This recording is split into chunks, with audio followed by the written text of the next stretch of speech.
पनुआकल सुल्तानपुर ठकराठो ऐं बरपासी जे इलाक़नि में हुरनि जी रूहानी पेशवा पीर पगारे सां रूहानी सफ़र ते आमद दौरान सियासी समाजी शख़्सियतुनि ऐं मुअज़्ज़िज़ीन जी मुलाक़ात पीर पगारे सां पकी दावतुनि जी रिहाइश वारे हंधि ॻोठ सजण मंगरियो में PTI पनुआकल अॻवान मोहम्मद जादिल मंगी सहाफ़ी हाफ़िज़ ख़ुदा बख़्श इंदड़ एडवोकेट जमाल नासिर बिलो ऐं ॿियनि मुलाक़ात कई। इन मौक़े ते मोहम्मद जादिल मंगी पारां पीर पगारे के बानी PTI इमरान ख़ान ऐं वाइस चेयरमैन मखदूम शाह महमूद कुरैशी समेत PTI जे क़ैद कयल कारकुननि जी आज़ादी लाइ दुआ जी अपील कई वई।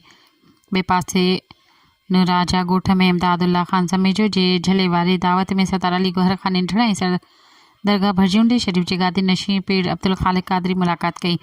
जिते सुल्तानपुर में फ़क़ीर अज़हर अली समायर फ़क़ीर यासीन जुणेजो ऐं ॻोठ सुमन नारेजो में नारेजन फ़क़ीरनि जी दावत ते इलाइक़नि जे मुअज़्ज़िज़ीन पिणु मुलाक़ात कयूं। पीर पगारे तरफ़ां मुलाक़ात कंदड़ मुअज़्ज़िज़ समेत समूरनि इलाइक़नि वासियुनि जी ख़ुशहाली लाइ दुआऊं कई वयूं। सब्सक्राइब कयो अवामी न्यूज़ HD खे ऐं ताज़ा तरीन ख़बरुनि लाइ ॾिसंदा रहो अवामी न्यूज़ HD।